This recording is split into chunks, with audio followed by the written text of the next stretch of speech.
In Minnesota, a gruesome murder left few clues behind. A local drug boss became a suspect, but he was well insulated against police.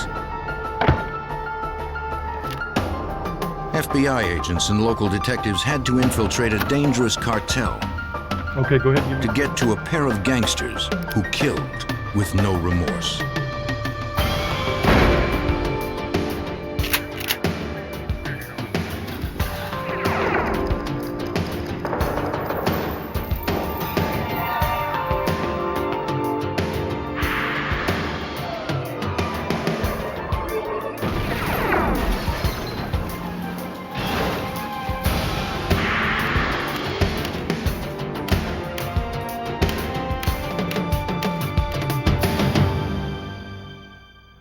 A burning body in a dark alley shed light on a cold-blooded killer.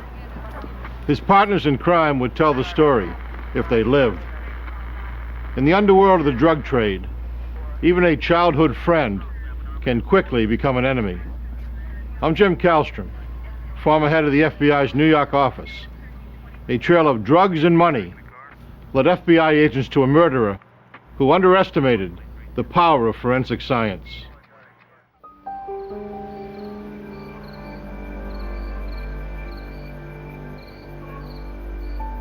June 24th, 1990.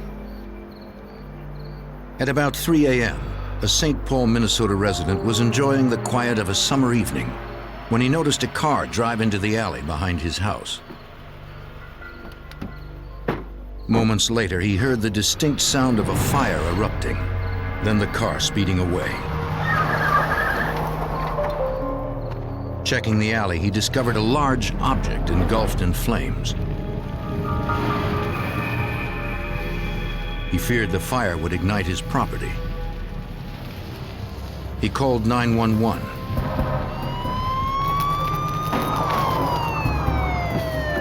St. Paul emergency units responded. When firemen extinguished the flames, they realized it was more than an act of vandalism. The object was a charred human body wrapped in a melted plastic tarp. Homicide detectives arrived at the scene.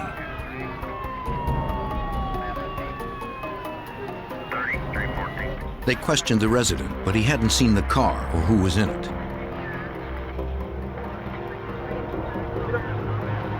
Police found no identification on or near the body.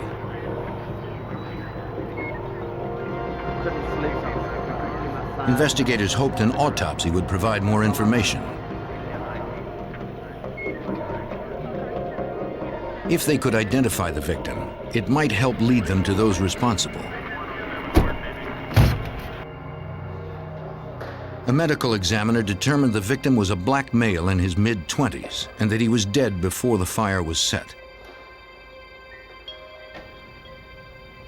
Cause of death, multiple gunshot wounds to the head. The examiner extracted 3 small-caliber slugs. They would be sent to the ballistics lab for examination. Despite the fire damage, the examiner found powder burns on the victim's head, indicating he'd been shot at point-blank range. If enough of his fingerprints remained, they might help identify him. The prints were entered into the automatic fingerprint identification system.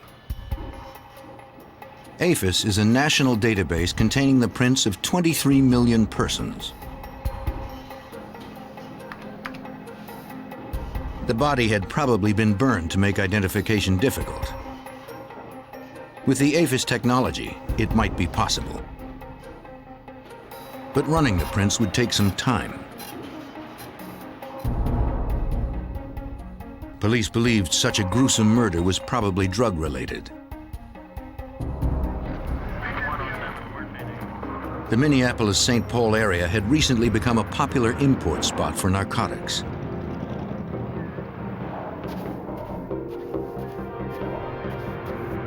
With the drugs came an increase in violent crime. Special Agent John Tyndall of Minnesota's Bureau of Criminal Apprehension investigated drug running in the area. The primary way that people moved cocaine into the state at that time would have been through public transportation, that being either by bus or by airplane. Police created drug interdiction teams assigned to the Minneapolis-St. Paul airport to try to stop the influx. Agents monitored travel to and from cities like Miami and Los Angeles where the drugs originated. Their job was to spot drug traffickers among legitimate passengers. On June 25, 1990, the day after the body was recovered in the alley, agents were watching the counters where same-day tickets were issued. These two guys approached the ticket agent and stood there for quite some time doing what we felt was negotiating the sale of some tickets. They pulled out a wad of cash. They paid cash for the tickets. They then left the ticket counter. The agents would check at the counter and learn that the men were flying under the names Jeffrey English and Harry Babbs. Agents caught up with the men at their gate as they waited to board their flight. They asked if they would answer some questions. We explained to them that they had no obligation to talk to us if they didn't want to. They weren't under arrest. They were free to leave. Both men consented to be interviewed and said they were just heading back home to L.A. They said they had come to St. Paul to visit a friend named Ken Jones. The officers asked for permission to search the bags they'd checked at the counter. Both agreed, so a search warrant was unnecessary.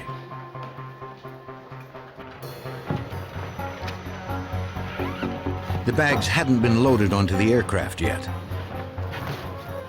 Inside the one belonging to Jeffrey English was a plastic bag containing rolls of cash totaling $13,000. All right, got it. Tucked into a shoe was a .22 caliber Derringer pistol. It would have been easy to miss. It was a tiny revolver, 5-round capacity, with a barrel that was only 1 inch long, and the entire gun was approximately 4 inches long, a gun that could be concealed simply by palming it in your hand. In the other bag was another handgun. Neither had been declared. That violation, plus the suspicious amount of cash, provided enough probable cause for an arrest. Officer Moss, we need to... The officer radioed his partner. We need to be aware they could be armed and dangerous. They had to detain Babbs and English before they took off. The plane was still at the terminal.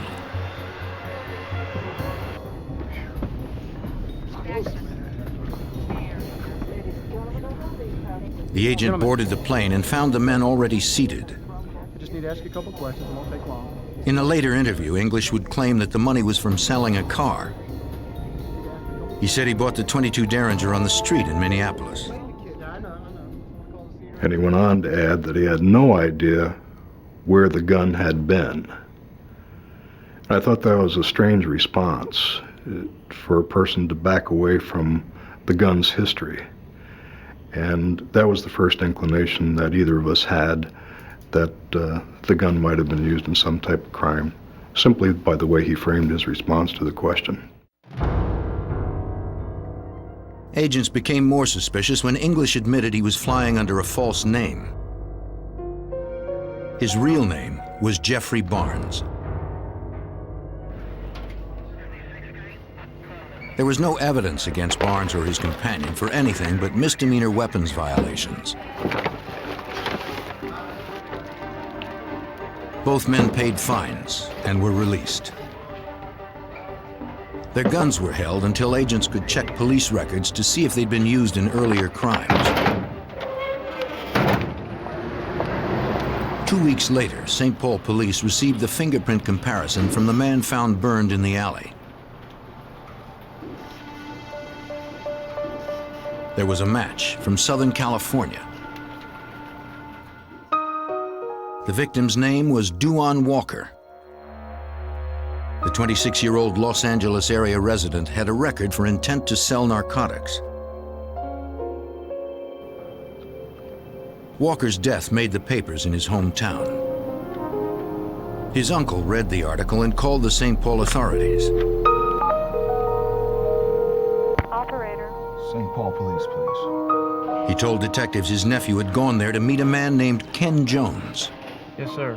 Yes, sir. Thank you very much for your information. We appreciate that. Yes, officer, my name is... When Walker didn't return from St. Paul, the uncle had contacted Jones, who said Walker had already left. It's going to be a big help. All right. Bye-bye. I think I got the folder right here. St. Paul narcotics detectives were familiar with Jones. They had been investigating him for years. He was reputed to be the largest supplier of cocaine in the region. Jones was careful with his drug business and well insulated against investigation.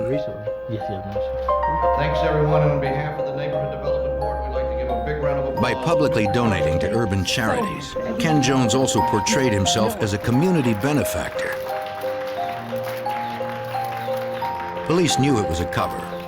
Like his legitimate businesses, they believed he used to launder drug money. His reputation was different on the street.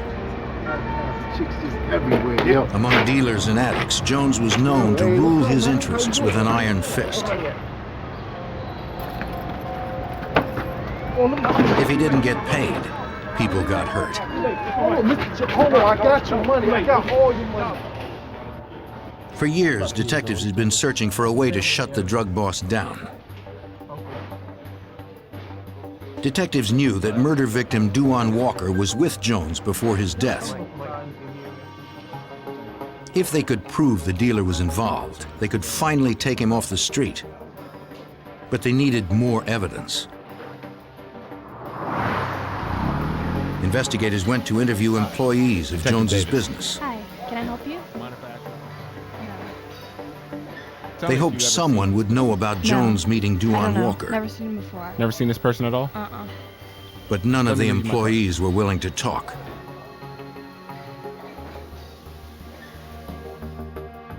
Drug boss Ken Jones continued his narcotics trafficking. He seemed to be beyond the reach of the law.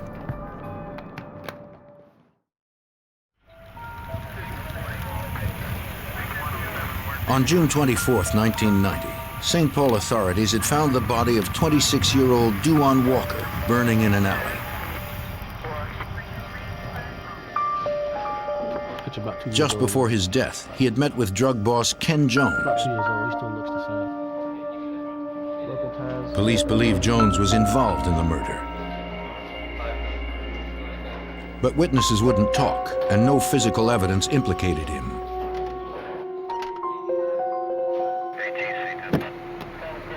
Investigators got an unexpected break 3 months later when St. Paul police stopped a man for a routine traffic violation.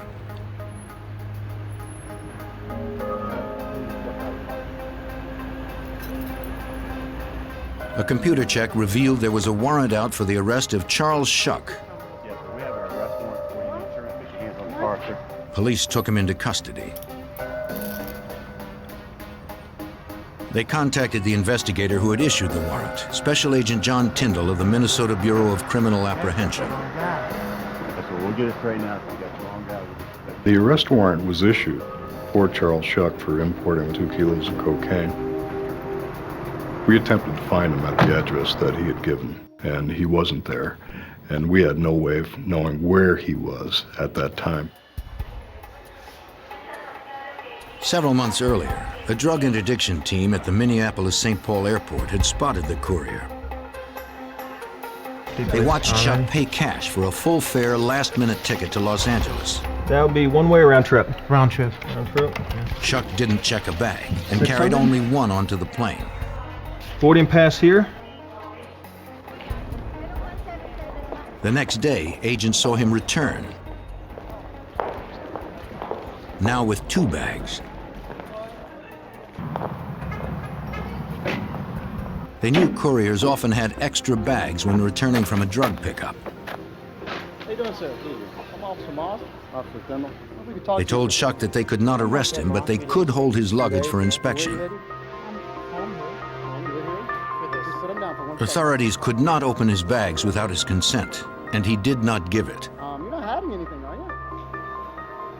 Shuck's response was not that of innocent travelers. If you tell them that you're going to detain their bags, typically, if they have nothing to hide, they want to stay with their bags. They don't want to leave those bags behind. Shuck had none of that. He had no questions. He had no concerns. His primary concern was getting out of there just as fast as he could. Take him with us. I'm sure.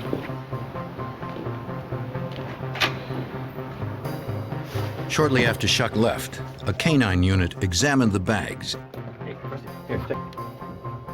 One was clean, but in the other, the dog smelled narcotics. You can't get a search warrant based strictly on the actions of the dog. The dog was an integral part of it in the request for the search warrant, but it wasn't the only part. We also had to detail the fact that we had seen Shuck the previous night come in, buy a high-dollar round-trip ticket to Los Angeles, with a return flight being the following morning. These things are unusual. The fact that he carried one small bag on the aircraft and carried two off is also unusual. Agents secured a search warrant to open the bags. Inside, they recovered 2 kilos of cocaine. Investigators suspected Shuck was carrying the drugs for someone else. At that time, we weren't able to make a connection as to who he might be working with or working for, but my gut feeling was that he was a courier for somebody at a higher level. Now that he had been arrested, Shuck learned of the evidence against him. He had his attorney propose a deal. In exchange for sentencing consideration, he would give up information on the man he ran drugs for. More importantly, he would also provide details about the unsolved murder of Duan Walker. Shuck said that the man who employed him as a courier was the same man who had ordered the murder. The man's name was Ken Jones. For every kilo of cocaine delivered, Ken Jones would pay Shuck $1,000. Shuck had worked for the drug boss since high school. It was precisely because their relationship was so strong that Jones did not retaliate for the lost cocaine. But Shuck was not the only courier. Jones' girlfriend also played a major role in the trafficking organization. Charles Shuck told me that she was intimately familiar with his drug dealing operation. In fact, she had been a stewardess for an airline for a lot of years and had acted as a courier for him, bringing in kilos when she was working as a stewardess. Investigators asked Shuck if the girlfriend knew about the murder. Basically, I was a courier. He said that around the time Walker was killed, she had been very upset. It was not mine, it was Ken Jones.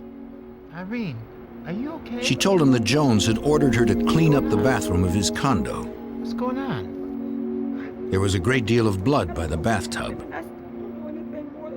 By the way, Shuck had heard Walker had been shot there. You took it from the guy at the airport. He said the killer's name was Jeffrey Barnes, an enforcer for Jones, and the same man whose suitcase held $13,000 in cash and a .22 Derringer pistol. He felt that Barnes had shot the victim, Duan Walker, in the head, and that left town the following day after being paid by Ken Jones for that hit. Shuck alleged that the $13,000 cash that was found in the suitcase was at least part of the hit money that was paid to Barnes by Jones for doing the hit, and that the .22 caliber revolver that was found was the murder weapon. Just know that it wasn't my cocaine. I was just Shuck knew the caliber of the murder weapon and other details of the crime that hadn't been made public. So we felt that there was some credibility on Shuck's part that Barnes and Jones could be considered as legitimate suspects in the murder of Walker. Agents realized they might have the murder weapon already in custody. Let's see what we got here. If they could prove it was the gun that killed Duan Walker, they could move forward with the murder case on drug boss Ken Jones and his enforcer Jeffrey Barnes. Let's take it. They retrieved the .22 caliber Derringer from the evidence locker. Investigators sent the Derringer to the St. Paul Ballistics Lab for testing. Examiners compared grooved striations inside its barrel to the grooves on the slugs removed from the victim. But their report was disappointing. The results were inconclusive, in part due to the fact that it only had a 1-inch barrel, and the opportunity to pick up striations from the lands and grooves within this barrel were limited. The longer the barrel, the better the opportunity to pick up the striations. A short barrel like this gives you very limited opportunity. Without a forensic examination matching Barnes's gun to the bullets that killed Walker, authorities had only the word of a drug smuggler to bring to trial. Agents shipped the gun to the Alcohol, Tobacco, and Firearms Lab in Washington, D.C. The feeling was that their laboratory was somewhat more sophisticated. They were accustomed to doing things like that on a routine basis, and with their sophisticated equipment, they might be able to come up with a determination that was more specific. After it was examined by ATF, they came to the conclusion that it was, in fact, the weapon that was used to murder Duan Walker. Investigators now knew that enforcer Jeffrey Barnes was in possession of the murder weapon the day after Walker was killed. But they still had no proof that he had fired the fatal shots, or that Ken Jones had ordered the hit. Excuse me, ma'am. Agents and detectives sought witnesses who could connect the two men to the homicide. Could you take a look at the picture? Whether due to loyalty or fear, authorities were met with silence. One after the other, the people we attempted to talk to would not talk to us, and they would not give up anything.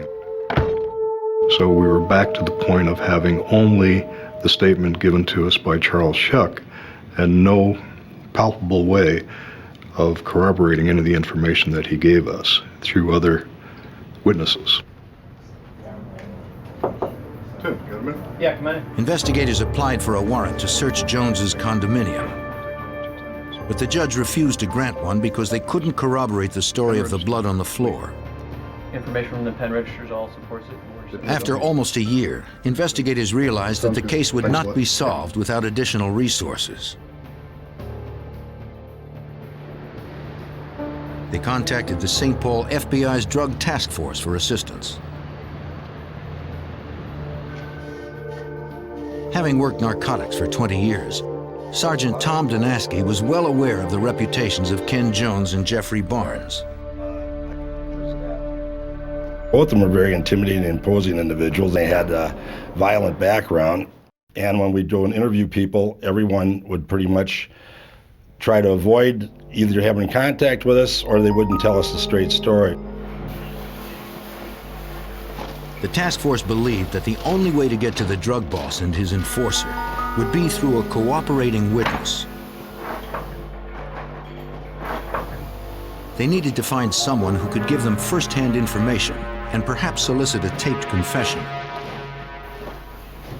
He's a chump, man. I'm afraid of him. I got people on the street. The investigator approached a confidential informant he had developed on earlier cases. But if he do something, I can have him.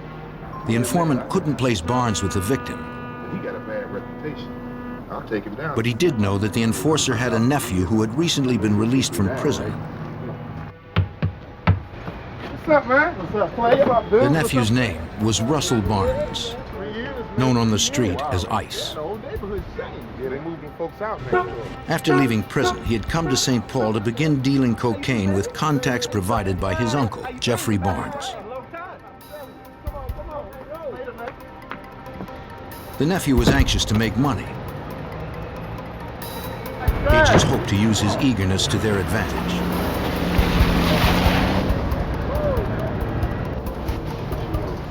Investigators developed a new strategy in the fall of 1992. The enforcer's nephew would become their new target.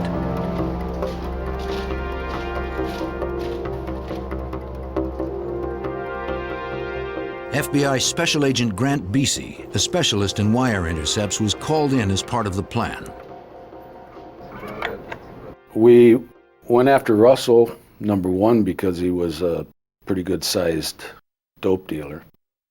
And number two, he dealt with his uncle, Jeffrey, and we felt that if we could get a case made against Russell, that would help us make a case against Jeffrey.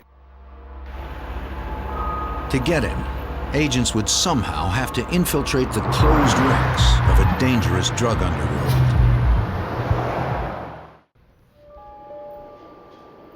In 1992, investigators believed a St. Paul drug boss and his enforcer had killed Duan Walker. They had already recovered the murder weapon. But Sergeant Tom Donaski, assigned to an FBI drug task force, needed corroborating evidence in order to arrest drug boss Ken Jones and his enforcer Jeffrey Barnes. Just having the weapon alone wasn't enough to get him prosecuted for it. We felt that we're going to have to identify some people or bring some people into court that'll be able to testify that Jeff Barnes and Ken Jones were involved, in the murder. FBI Special Agent Grant Beasy believed that if they first arrested the enforcer's nephew, drug dealer Russell Barnes, he might provide the information they needed. We had sources of information that were close to Russell that gave us the indication that he knew that his uncle had committed the murder. We didn't know to what extent that Russell knew about it. To build a narcotics case against Russell Barnes, the FBI enlisted a trusted informant with credibility on the street.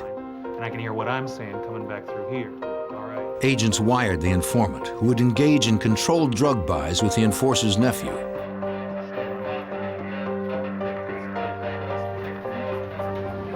Task force members would record each buy. It was a risky operation. If the informant's wire was discovered, he would likely be killed.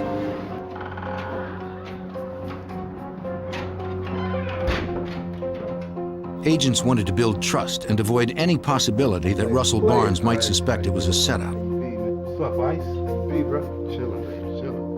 What you need? What you want? Do you need okay? All right. You want taste? At first, the informant bought small amounts. Over time, the transactions increased in size and frequency, and each was recorded. Bags like this, right over top. That's a nice package. Everything's everything. But Russell Barnes refused to speak about his knowledge of the murder. Later. Agents were no closer to solving the crime.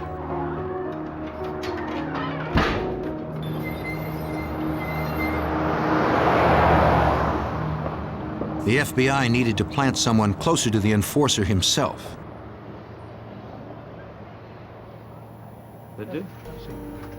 In May of 1993, they discovered their way in.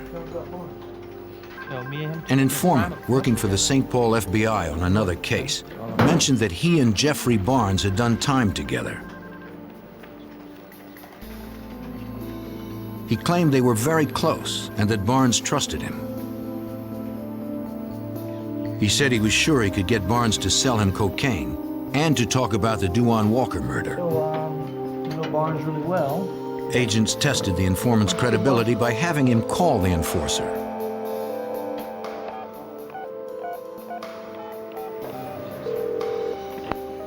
Within moments, it became clear Jeffrey Barnes was comfortable talking to the informant. I've been out a couple of months now. I'm still in the business. You know me. It was the break investigators were looking for. I get you a good deal.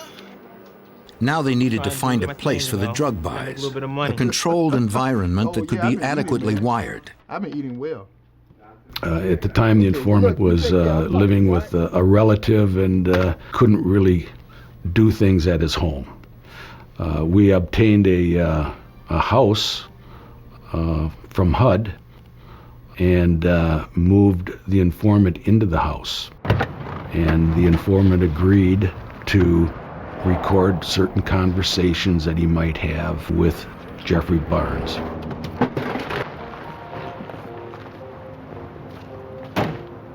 Investigators set the informant up in a government-owned house on the west side of St. Paul. He was to contact the FBI anytime the enforcer was planning to visit the house for a drug deal. FBI technicians wired the house with electronic listening devices in 3 rooms. Agents knew Barnes liked to boast about being a hitman, referring to himself as Murder Incorporated. With that information, we tried to encourage the informant to try to bring him to a point where he would talk to him about, you know, acts of violence that he was involved in and things like that. And this is something that Jeff Barnes' reputation was all about, and it's something that he liked to brag about.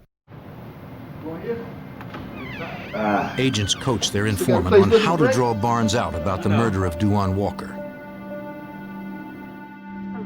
Thank you, thank you. He was to lead the enforcer into talking about the hits he had performed in the past. Well, look, I don't want to take up too much of your time. In one tape conversation, the informant pretended he wanted Barnes to help him rob a drug dealer. Let me go up there and rough him up a little bit. Jeffrey Barnes suggested that they just kill him. Murder? Been a hitman a long time. Barnes Nothing to it. told the informant that doing a hit on somebody is not a problem, and he described how he could do it. It's all the same game. He would walk up behind the individual, pop him in the head with a handgun, let him fall on the floor, wrap him in plastic, and drag his body outside and put it in an alley. And this was the exact same way that Duane Walker had been killed. Look, I don't want to take up too much of your time. Let's say we get down to business. Don't stay in business long. It was good circumstantial evidence, but by itself, it wasn't enough. Okay. I got your money. Because the buys had been arranged by telephone, investigators secured a warrant to tap the suspect's phone lines.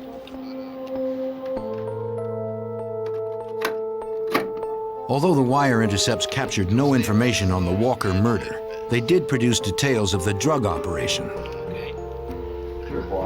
In January 1994, the task force decided it was time to arrest Russell Barnes and hope he would turn on his uncle. On January 29th, they set up another controlled drug buy with an informant. It would happen at a downtown St. Paul hotel. Investigators wired the room for sound. You can go. Okay. The reliability of the eavesdropping devices was essential.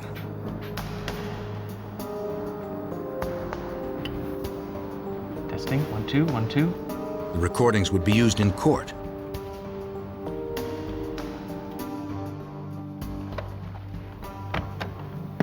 And agents would be monitoring from an adjacent room. If Russell Barnes discovered the setup, they would be able to protect their informant. Okay, go ahead and give me a signal.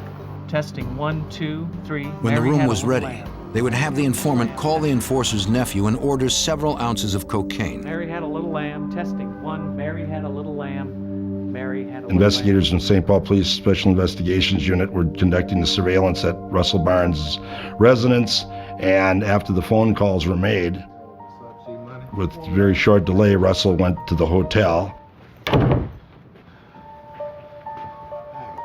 Russell Barnes had delivered to the informant before. Glad to see you came around, boy. I told you one day we'd be rolling like this. See what you need tonight. He brought cocaine and the equipment he needed for measuring it. You came correct. Well, I knew what I had to do. He suspected nothing. Big times, big times. To him, it was just another deal. 2 keys, 2 keys. He set up shop and began the transaction, unaware that every word was being recorded. It was important to get a drug dealer off the streets. But what agents really wanted was for Russell Barnes to give a statement about drug boss Ken Jones and enforcer Jeffrey Barnes committing murder. You ready? When details of the drug deal were on tape, investigators moved in.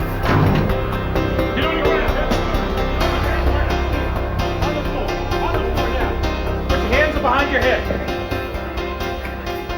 Okay, we're clear. They had indisputable evidence of Russell Barnes selling roughly 2 ounces of cocaine. On your knees. Investigators explained to him that as a 3-time narcotics offender, Russell was looking at a minimum of 15 years in prison. They wanted a statement about his uncle. Right, Barnes. We sat him down and we talked at some length about Jeffrey Barnes and his involvement with the Dewan Walker homicide. Being somewhat reluctant because this was his uncle, it took some persuasion, and after a while we gained his confidence, and he eventually told us his knowledge about the Dewan Walker homicide. What happened with Walker? Walker. Jeffrey Barnes had told him Walker tried to steal cocaine from Ken Jones. Took my gun, I put it to his So they head. killed him. Pow! The enforcer said they then dumped Walker's body in an alley, doused it with gasoline, and lit it afire. Nobody messing with my money. It was, at best, a second-hand confession. Nobody messing with my drug operation. And Russell also Barnes was taken into murder that custody. boy, Dewan Walker. All right, let's go. Stand up. Agents also arrested their informant, so no one would know he cooperated. Discovered in 22 count. Sounds like anyone I'm working on. Record. Drug boss Ken Jones was still on the street, as was his enforcer, Jeffrey Barnes. Just pop him. But the FBI task force was closing in. Nothing to it.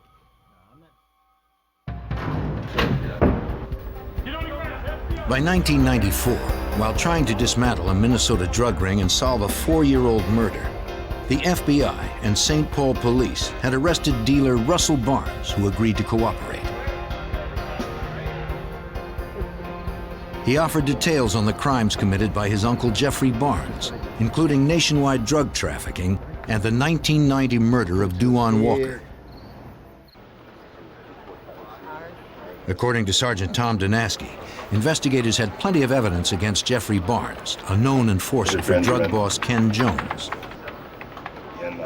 We've got a weapon that's been recovered at the airport.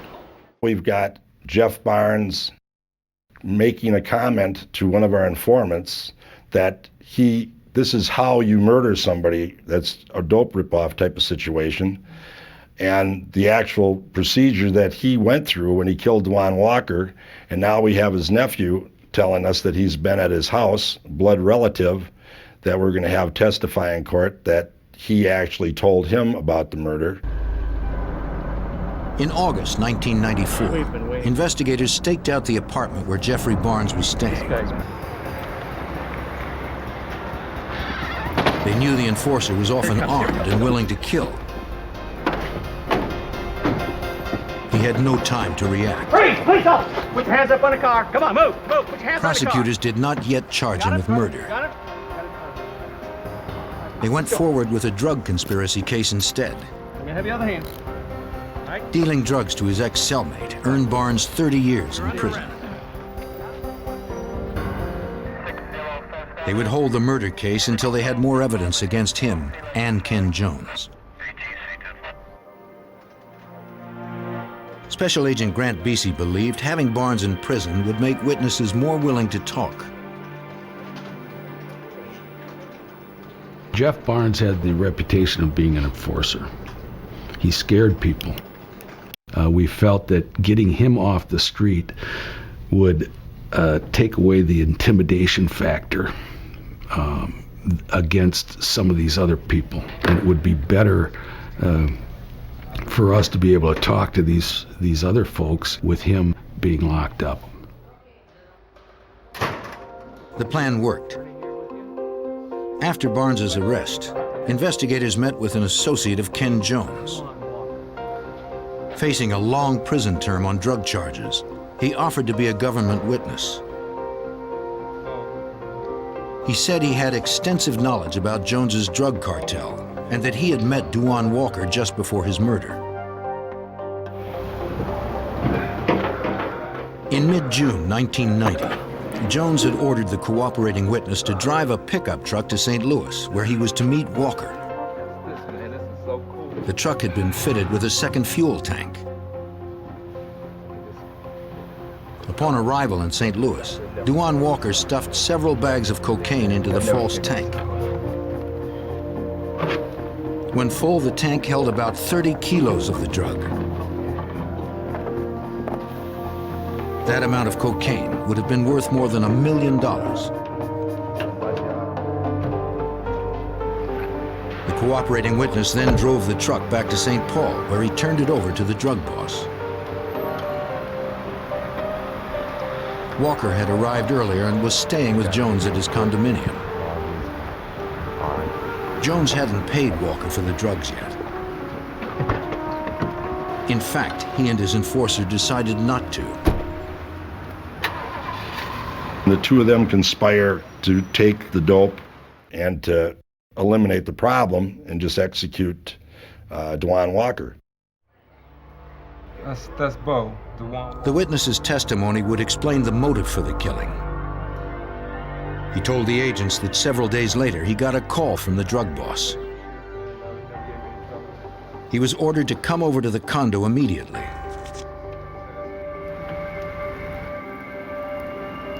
It was Sunday morning, June 24th, 1990, the day following Duane Walker's murder. Ken Jones seemed very nervous. He ordered the cooperating witness to get rid of the truck he had driven up from St. Louis, the one with the false gas tank. The drug boss demanded that no one be told about the cocaine run. The witness said Jones's girlfriend had also told him about cleaning up blood in the bathroom after the murder. This picture, you recognize this chick. Do you swear to tell the truth? In the summer of 1995, prosecutors convened a grand jury to secure witness testimony under oath.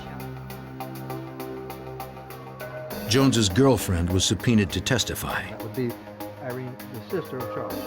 But she denied telling anyone that she cleaned up blood in Jones's bathroom. I'm not sure what you're talking about. I never cleaned up any blood. The Ken Jones. If authorities couldn't prove she was lying, they might never be able to indict Ken Jones and Jeffrey Barnes for murder.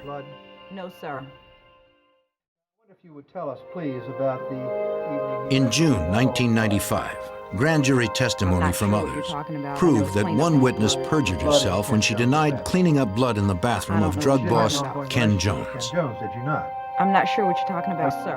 On June 21st, the grand jury indicted Jones and his main enforcer Jeffrey Barnes for the 1990 murder of Duane Walker.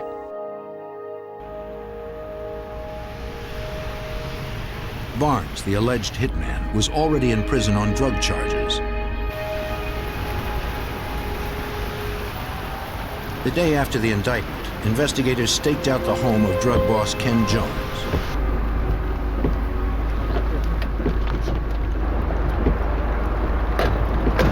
Although he had insulated himself well against the investigation, Ken Jones was finally arrested for murder. Cover. FBI Drug Task Force member Sergeant Tom Danaski was determined to find physical evidence to back up witness testimony at the trial.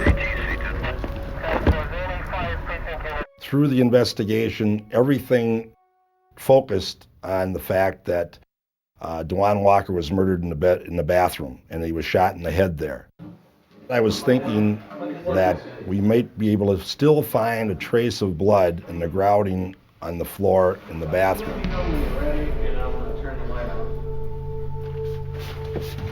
Bureau of Criminal Apprehension technicians processed the bathroom. After Jones was arrested, new tenants had moved into the condo. They gave their consent for the search. The technicians tested for the presence of blood using luminol, a relatively new technique at the time. Luminol reacts with proteins in blood, rendering minute traces of it visible under ultraviolet light. We were able to determine on the underlayment underneath the tile that there was a significant amount of blood. They were unable to obtain a DNA off that test, but they were able to obtain a test that showed that it was a significant amount of blood, and it was human blood that was still traceable back even 5 years. Mr. Barnes and Mr. Jones. It was the evidence investigators needed. Are, in fact, the head of On October 31st, 1995, Ken Jones and Jeffrey Barnes went to trial in St. Paul. Every year, but also for the murder of Duane. Prosecutors outlined what they believed occurred in Duane Walker's final These two hours. gentlemen here are responsible for all of this. Walker had delivered roughly 30 kilos of cocaine to Jones. The drug boss decided he didn't want to pay. That night, he and his main enforcer, Jeffrey Barnes, partied with Walker. Eventually, Walker headed into the bathroom. Jones and Barnes had planned the hit to take place there.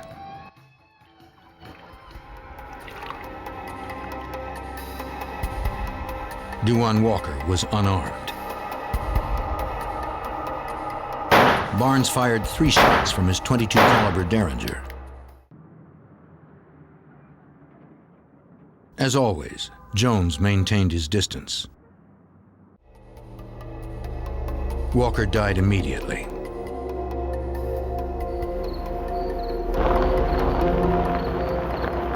Later that night, they wrapped Walker's body in plastic sheets to contain the blood and loaded it into a car.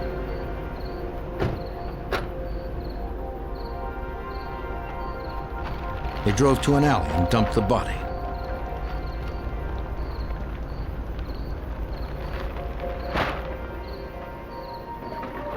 To make identification more difficult, they doused the body with gasoline and set it ablaze.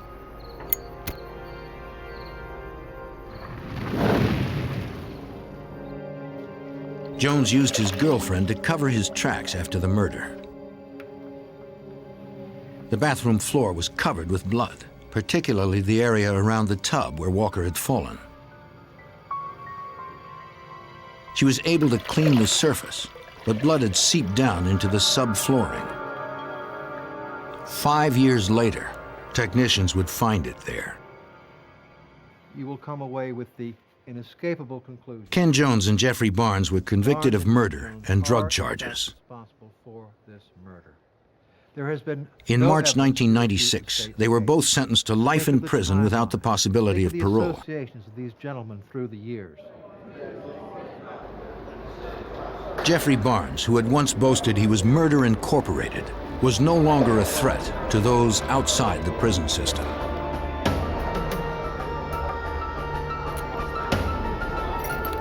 Ken Jones had tried to create an image of himself as a community leader. But his greed led to murder, and he will never leave prison alive.